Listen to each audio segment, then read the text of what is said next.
who are those people? Those are humans, right? That's like, what's their story? How did they even get to do this?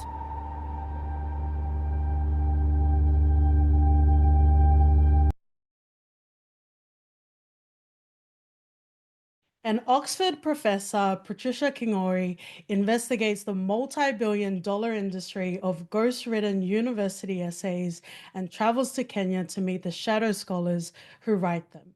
Shadow Scholars will be at Sydney Film Festival on the 13th and 14th of June. Australia was part of the band, so make sure you book your tickets, friends and lovers. We are so excited to chat with Eloïse King today. Thank you so much for your time and welcome to the For Your Reference podcast. Yeah, welcome. Thank you so much. We're so excited to have this conversation. I am so ready to chop it up with you today. Can I just say on the low? But before we do, I just want to say congratulations, BFI London Film Festival. I know it means a lot to you because of, that's where you're from, but also it's a very prestigious film festival. Shout out to the special mention in the documentary competition. And, we're making our way around in film festivals and we're making it to Sydney Film Festival. How are you feeling? Because this is a labor of love. This took years through the pandemics, through the panoramas, and here we are today. How are you feeling? That's such a good way to describe it. We're so excited. Like, I think as a filmmaker, when you finally put something out, what you hope is that it will be received, right? In like lots of different spaces. And the fact that it's translated enough for us to be able to go to, as you said, London Film Festival, Copenhagen, CPH Docs, Thessaloniki, IDFA, Johannesburg, and now to Sydney. We'll be doing Tribeca as well just before we come to you. So yeah, it's super exciting and Okay, really great. credits. Come on now. Like I mentioned earlier, so we're a TV and film podcast. So I'm Tongan, Pacific Islander, and my beautiful, lovely partner, OT, is Kenyan. And and we have so many like loving stories. We were in like Kenya at the peak of Black Panther as well. So Incredible. it's a lot of love all around. And as soon as we saw this on the program, like the opening program launch, I was like, we need to watch this. I'm very excited. So I'm even glad we get to, chat. But we're very black and brown centered, our podcast, albeit in a Western country, the lens is important, right? And it also speaks to shadow scholars as well, because it becomes more of just why do these students need it? Why are people writing these services? It becomes a holistic, comprehensive sort of view. And if you're going to have the whole meal, baby, we're not eating around the edges. And that's what I really loved, about Shadow Scholars, because there is a through line of colonialism. And I don't know if you want to scare people or how deeply you want to get into it today, but there is a through line of, colonial structures that still exist and institutions that perhaps have some sort of, I wouldn't say invisible, but I guess hard to sort of articulate ways that they're still caked into, how we function in a day to day. And I guess from a documentary point of view and a storytelling point of view, I imagine it was important. We very much appreciated it. But I guess I would love to hear from your point of view, how important was it to make sure there was context and history and it wasn't just students bad, writers bad, it's all bad.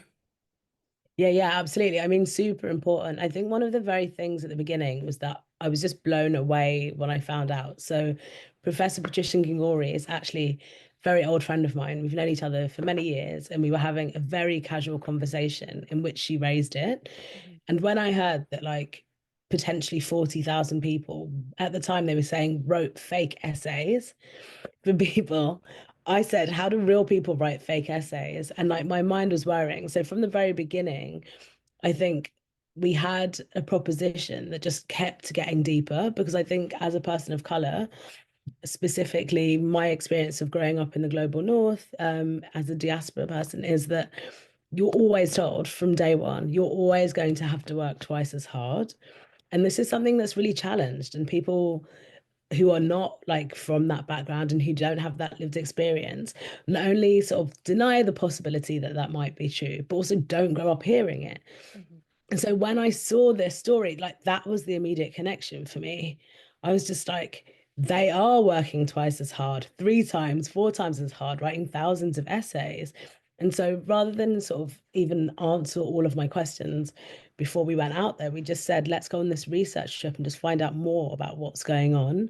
And naturally, like my lens is as, you know, a Black director, my lived experience directly informs the way that I see the work, the way that I see these actions. But as you go through, I was surprised by how deep the layers of power go. And I think he used the right word when he said about invisibility, because it's all of these ways that our lives are structured that you take for granted or that people take for granted. And once you start peeling it back, it's not just about, you know, race, it's not just about gender, it's not just about class. It's like the confluence of all of these things, especially when you then consider the geopolitics of it.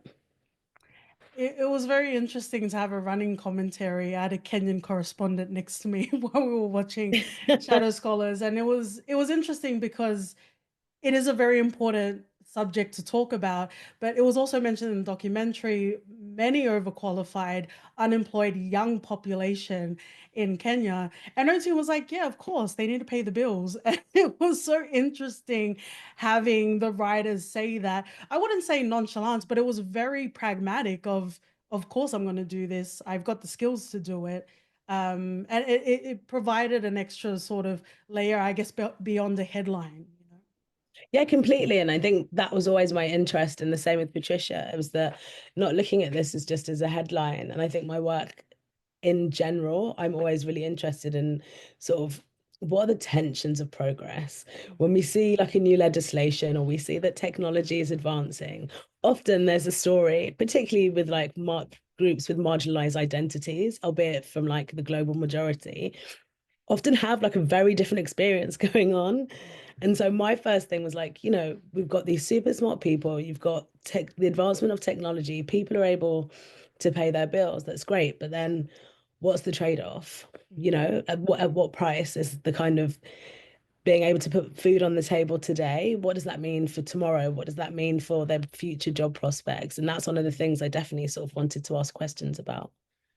And it's interesting because it's a documentary, you know it's true, but sometimes I don't even know what to say aside from serendipity because things were happening parallel in Patricia's life, in her professional life that were happening at the same time. And it's like, oh, this is so poetically perfect, and so poetically heartbreaking. And there's a moment with Patricia and her mom, where she says her mom always asks her two things, like, how are you? And how are your grades? And it became like a melding of as long as your grades are good, you'll be good. And it becomes a running commentary of, okay, we're following all the rules, we're doing things exactly the way you want them to, we're doing it very amicably, but it's still not fair. Now what? You know? Yeah, for 100%. And I think lots of people can identify with that beyond, you know, being a Black woman. But one of the things that she gets really upset about in the film that I really identified with, you know, watching this unfold was when she said, you know, first of all, they say, if you're a woman, get educated. If you're poor, get educated. If you're Black, get educated. And suddenly this is going to be the great equalizer. And then when you sort of get to that position, and in her case, you know, she's the youngest woman in 925 years to be a full Yeah. Oxford professor. You know, that's a really significant achievement. But it also tells a story about lots of people being locked out, right? Because should it take 925 years for this sort of progress to be made? We were super lucky, I think. I think it was just like at first, Patricia wasn't actually even in the film. And that's wild. Like doing research and like watching your interviews, I was like, because it makes so much sense that she is. And I think again, it's like that serendipity of it all worked out. Like the confluence of like time, circumstances. So basically, we began this project really just saying, wow, this is such an interesting story. We've known each other for a long time. We've really admired each other's work. What could being, you know, my filmmaking skills bring to the research that you have? I don't know how many people read academic papers, but I know that lots of people watch films, right? Yeah. So then we're sort of going along, we're researching with, I'm going out to Kenya, we're filming, we've met these incredible people who are really willing to talk to us. And then the pandemic happens, we continued filming for a period, and then in 2021, there was a ban, a travel ban, so we couldn't go there anymore. And that was a point at which I really worried. I was like, we're not going to be able to continue making this film. And at the same time, statistically, I can see that like this work and this industry is going through the roof. It was like worth millions of dollars when we started, and it was worth billions of dollars 4 years later. So you can really get a sense of like how the circumstances of things moving online were changing stuff. But yeah, we were really fortunate in that she was willing with a lot of she was then willing to like become part of the story. And the reason was that she said had a conversation with her mum, who, you know, is acts as this wise owl throughout, really. It's almost like the prophet of the film. And she has a conversation and asks her mum, you know, does she think she should participate? And her mum said, well, you're doing this research all the time. Like, Yeah. why would you ask people to do things that you're not willing to do yourself? And that was the Well, kind of turning point in her that's a becoming mother's, yeah. So gather you back together. completely like a very real moment. And so I think that opened up another layer of vulnerability for her. And I think having, you know, really strong basis of trust in our relationship. And I'm really grateful, you know, that she did. We were able to then go on that journey together, which revealed even to me just the inequity that exists for someone in her position. And I think that was a real eye opener, because we know it exists in all of our industries. It's not just academia, is it? That you're working hard and you feel like your ideas are being taken, that you're not being acknowledged and you're not being credited. But it then happened in real time on camera. And so that, I think, was a really powerful testament to like what the impact of the dispossession of ideas is, you Yeah. know, like never having the ability to claim something that you thought of, that you came up with. And it's like, this is because it's that mana at the end of the day, right? It's not just throwing something out into the world, it's what makes us, right? No, I agree with you. And I just think when you talk about ideas, there's so much context that allows us to, it's really simple. First of all, I guess it's really easy to say these are just, you know, undergraduate essays, or these are just, you know, sort of non-important diplomas. When they go out into the world, people do the jobs properly. First of all, in STEM subjects, you know, we're talking about engineers, doctors, nurses. You would want to hope that they've done that work. Yeah. But even so, the way in which we come up with ideas is often so framed by our lived experiences. And that's what I try to kind of pull on when we go back to when we're talking to Ngugi wa Thiong'o, because historically there are so many inventions that came from the enslaved people who were not allowed to patent their ideas. And then even in the subsequent years after, when they were allowed to patent their ideas, but people, you know, the landholders, the plantation owners, the slave owners were sort of taking those away and then profiting from them. And so I don't think it's something that's just happening historically. Yeah. Today, we talk about ideas being the most valuable raw material. IP is the currency that everyone's talking about.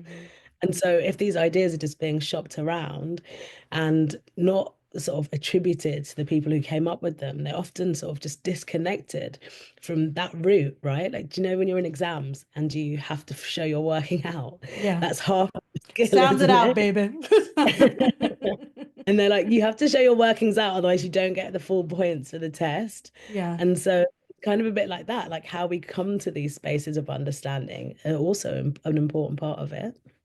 And it's the transferring of knowledge, it's the transferring of power, because you're right, it's bigger than this conversation. It taps into everything. And I'm so glad, I know we don't have much more time, but like I'm so glad we touched into the ethics of it. Because I was saying to Oti, I was like, even the students, like the fact that maybe it's antiquated, maybe it's not relevant to particular vocations, you know, like the essays and that sort of thing. Maybe there's a different way to achieve it, but there is a way that the institutions are, and it is a big moving machine. And I was like, we need to focus on that, right? And then there was a section about ethics there, and the embodiment, I guess, of the ethics is an interesting conversation of itself. And I was saying to Oti, I was like, it's giving like yelling at people for paper straws, but like ignoring corporations dumping toxic waste in black and brown communities. Like I think there's that's a a really, whole really great conversation. analogy. Yeah, I think that's a really great analogy. And, you know, hopefully, as you said, this holistic approach allows us to allows the audience to do some of the thinking themselves. I didn't want to force an opinion on anyone. You have like really various and varying viewpoints about the ethics. Patricia obviously has a very particular stance. The writers themselves then say, you know, what about the ethics? What do the students think? You know, I'd ask them about the ethics. And obviously, Trisha Bertram Gallant then says, you can't participate this and then not take responsibility, talking about the writers. And I think a healthier way in general for the film to be framed is as like a conversation starter. Oh, There is no, absolutely. you know, it hopefully threads together lots of quite sort of nuanced ideas about the way in which power and structures allow us to think this is just the way the world is. But I think it also activates a sort of, you know, us to be able to see that the writers aren't just passive recipients of aid. They're really innovative, interesting, intelligent people who, given other opportunities, would be able to achieve, you know, much more interesting and probably far-reaching things. Absolutely. And we are the small axe, and we're not going for the branch, we're going for the trunk, friends and lovers. And if you know, you know. I think it's quite clear what I'm saying. I'm pretty sure you weren't filming during the time of the protest, but it's so timely, you know, and it is a universal and a timeless conversation, I guess is the way to say it. Yeah, it was super interesting and obviously unfortunate that there were, you know, lots of young people who went missing, young people who lost their lives in the protest. And yet there was an extent to which, as the film was completing, it felt like a real precursor and a conversation, you know, looking at a group of people who felt disenfranchised, really frustrated, but also that they were providing opportunities for themselves that the government weren't necessarily willing to sort of see through, or at least there had been promises that weren't delivered on.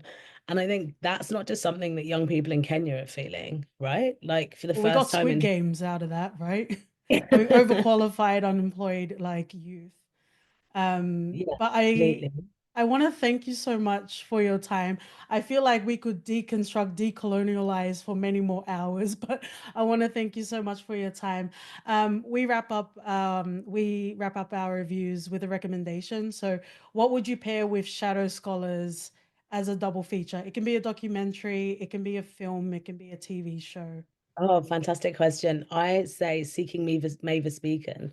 I'll say it one more time. Yeah, my recommendation would be to watch Seeking Mavis Beacon, which is about uh looking at the way that sort of Mavis Beacon was detached from her identity online, and it's a completely non-conventional, interesting, disruptive, interventionalist documentary that speaks in the language of like the internet in a totally convincing and interesting way with a lot of heart. So I would recommend to see that.